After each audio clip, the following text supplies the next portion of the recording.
Okay, testing. Mike's good. We're good. All right. So, Garrett, I understood you were having some trouble with the baby lab. So I'm gonna take some time to uh, hopefully explain it to you and make it possible for you to be able to do the assignment on your own. So first, let's just talk about the basic the basic point of this lab. The point of this lab is for us to examine how probability, in this case the probability of a coin flip, meaning two possible outcomes, results in different genotypes and phenotypes in the offspring. And to accomplish that, we're going to be going through a number of different characteristics and flipping coins to determine what genotype will be present in the offspring, as well as what phenotype or characteristic will be expressed. So to do that, I have the worksheet right here, and I also have a coin flip app just on Google. I just typed in coin flip, and this is the first thing that popped up, so that we can do a couple of these traits together, so you see how this works. Okay. Now, since you're going to be doing this by yourself, you don't need a partner. Anywhere that it prompts you to write in your name or your partner's name, just disregard that. Just write your own name in, and I understand that since you're doing this at home, it's difficult to do it with a partner. All right, let's get started. So there's one real rule that you have to adhere to, and that is that whenever you flip your coin, if you land on heads, you are going to fill in a dominant allele, meaning an uppercase letter. Depending on the trait, the letter will be different, depending on whether it's a polygenic trait or just a single gene trait. You'll have to do some extra flips or not. And if you get a tails, that means that you will fill in a recessive allele or a lowercase letter. Okay? That's the only rule that you really need to stick to when you're doing these. And whenever there's another rule that you have to follow or some sort of additional instructions, you should follow it as you proceed through the assignment. So let's just jump straight into it. Okay? We start off with the very first trait, which is face shape right here. Okay?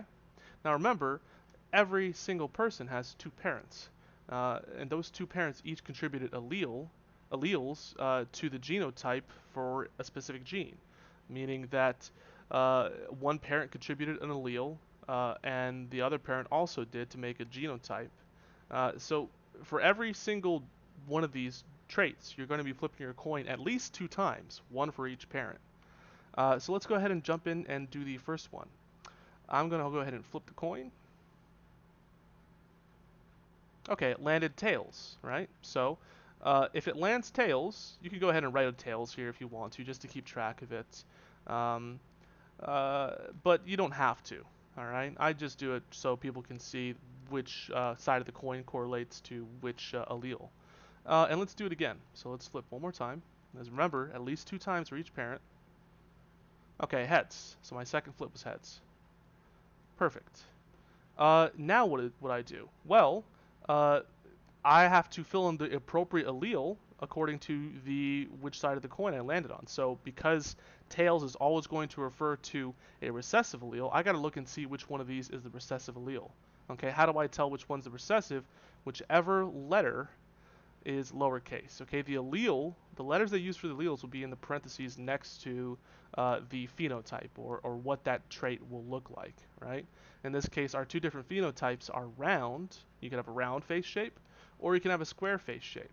And in this case, round is the dominant allele, so it's uppercase, and square face shape is the recessive allele because it's lowercase. So I'm going to write below my tails, lowercase r.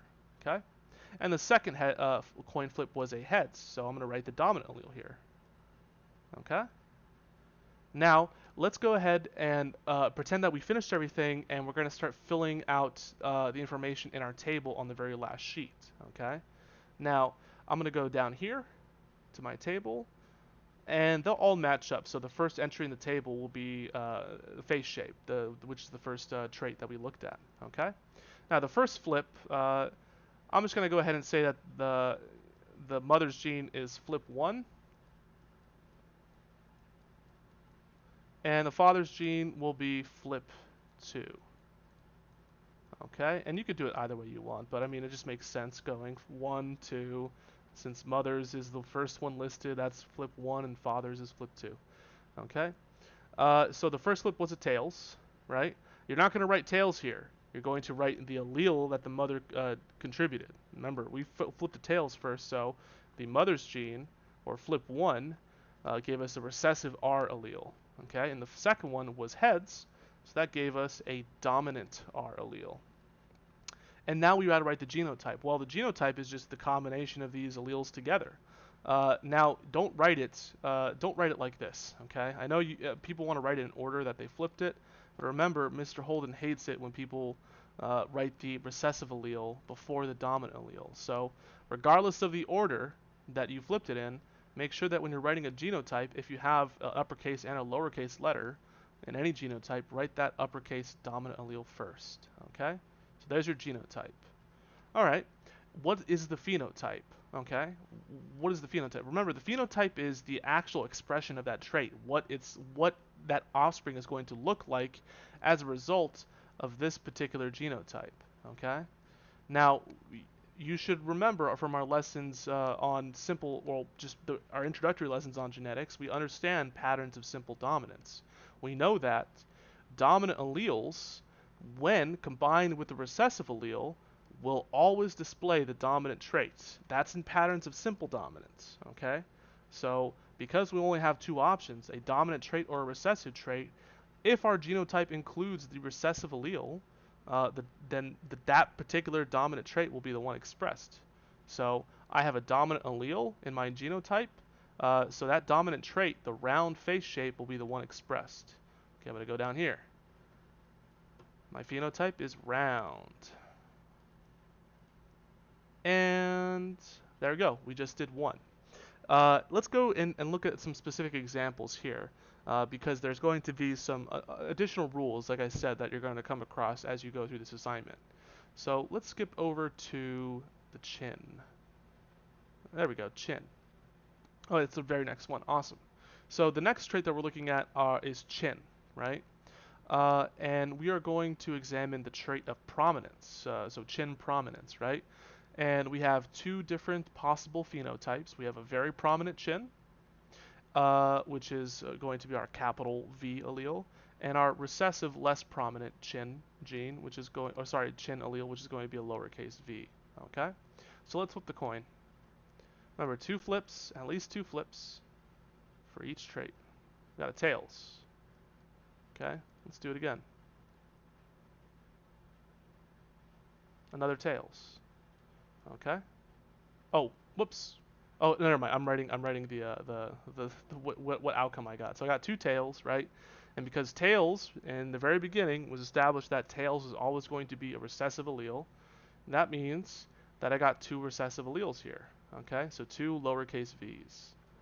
V, V. All right. Now, this means that since I have two alleles for a less prominent chin, that my phenotype, my actual trait, will be a less prominent chin. And if you read the next trait, it says only flip for this trait if the chin is very prominent. Okay, because I got two less prominent alleles, I am not going to flip for this particular trait. Okay, I'm just following the rules that it gives me. The genotype uh, homozygous recessive V, so two lowercase v's, prevents the expression of this trait. So I'm not going to flip for the chin shape. Okay? I'm just going to go straight down to cleft chin. And that's how you do that. Again, as those additional rules or guidelines pop up, you'd follow them if you met the requirements for it or not. In this case, we did not meet the requirements to roll for or flip for the chin shape.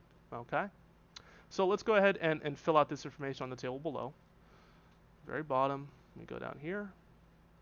So remember, both the flips were lowercase or recessive alleles. Okay, so I'll fill them in. The genotype will be homozygous recessive V, so two lowercase v's, and the phenotype for that particular genotype was a less prominent chin. So I'll write less prominent. I'm just going to abbreviate it. Okay. And chin shape again, I did not get a more prominent chin, so that means I'm not going to fill in anything for chin shape based on the rules that it gave me for that particular trait. Okay, so that's basically how you would carry out this assignment, but there are some exceptions, and I remember you asking about them last Friday when we discussed this. And those would be the polygenic traits. So the first one that we're looking at is skin color. Now, in skin color, there are three gene pairs involved, right? In real life, there's actually four, but for the sake of this assignment and to keep it as simple, relatively simple for a high school level class, we're just going to do three gene pairs, okay? Now, three gene pairs, right? Uh, the way they say the reason they say gene pairs is because every gene is made of two alleles, a pair of alleles, right? We did two flips for face shape, two flips for chin prominence, which means that in each one of those is one gene. Okay, so three genes, two flips each is going to mean we're going to be flipping our coin 6 times. Okay, the first gene in skin color that we're going to flip for is the A gene.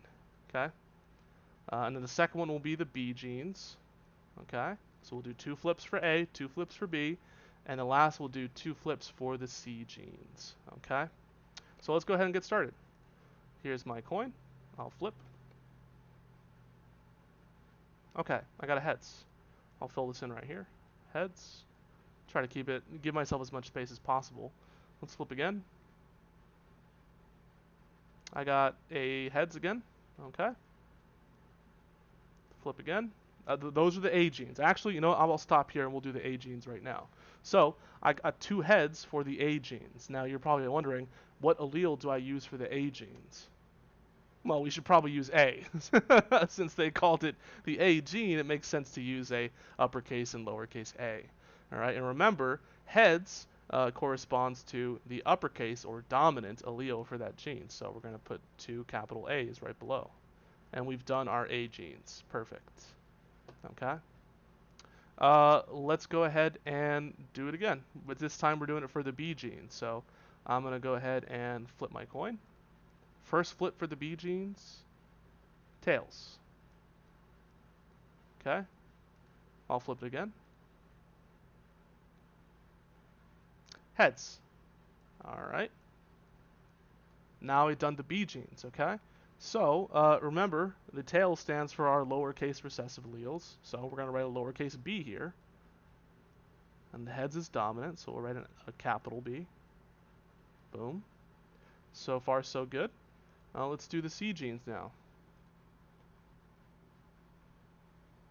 Heads. And last flip. Heads again. Okay. So since heads is dominant, we're writing two uppercase C's right here, and that is our, those are our two alleles, which make up our C genotype. Okay. Now it says right here, depending on how many capital alleles you have, that will be your phenotype. Now we have 1, 2, 3, 4, 5 capital alleles, uppercase alleles. So our phenotype is going to be very dark brown skin. Okay. So far, so good. The tricky part for these polygenic traits is filling out the table. So let's go down and fill out the table right now. Let me just make sure I can see this clearly. Okay, I remember it pretty well. All right, let's go down. So for these polygenic traits, it's going to look a little different than our single gene traits. Okay, the single gene traits are pretty straightforward. You fill them in as you see them, but the polygenic traits are going to be more interesting. All right. Now, how do I figure out which one is the mother's gene or flip 1 and which one is flip 2? Well, you got to go back and remember that we flipped once and twice for every single gene. So what was our first flip for each different gene? Let's go up again. Our first flip for the A gene was a heads. Okay? And our second flip for the A gene was also a heads. So I'm going to go down. And for those two different columns, I'm going to write a capital A for each. Oops, that's the wrong cell. My bad. down here. So I got a heads for the first one, which is a dominant A, and a heads for the second one, which is also a dominant A. Okay. Now I'm going to go back up and look at the B genes. So the first flip for the B genes was a lowercase b, recessive B, and the second was a dominant. So first one recessive, second one dominant. There we go. And if you remember, the last two flips were for the C genes, and they were both heads. So the first flip was a dominant C allele, and the second one was also a dominant C allele. Okay. And we know the genotype. Oh, sorry, we know the phenotype. That was it was dark skin or very dark skin. So I'm sorry, very dark here. Okay, we followed the rules. It told us to pick the one, well, whichever one corresponded to the number of capital letters we had. That was the phenotype. Now I believe it was very dark. But the genotype, we're going to fill this in. We pretty much wrote it up above, but we'll write it again together. Okay, so dominant A, dominant A. Now, I'm not going to write the recessive allele first, even though I flipped it first. I'm going to write the dominant allele first. So here we go, capital B, lowercase b, and then two capital C's, and there's your genotype, okay? And that's how you would complete this assignment. There's one more polygenic trait which we discussed, and that was eye color, and this will be 2 genes for eye color, so you'll have 4 flips for this particular one. But everything else is going to be very straightforward. Depending on what combination of alleles you flip, you'll have to look and determine which trait or which phenotype will be expressed. Now, for most of these, like for instance, freckles, these follow patterns of simple dominance. We only have 2 possibilities. In this case, for freckles, if you the dominant allele is freckles being present on the face, and the recessive allele is freckles being absent. So this is a pattern of simple dominance. If there is a dominant allele in this genotype, the dominant trait will be expressed.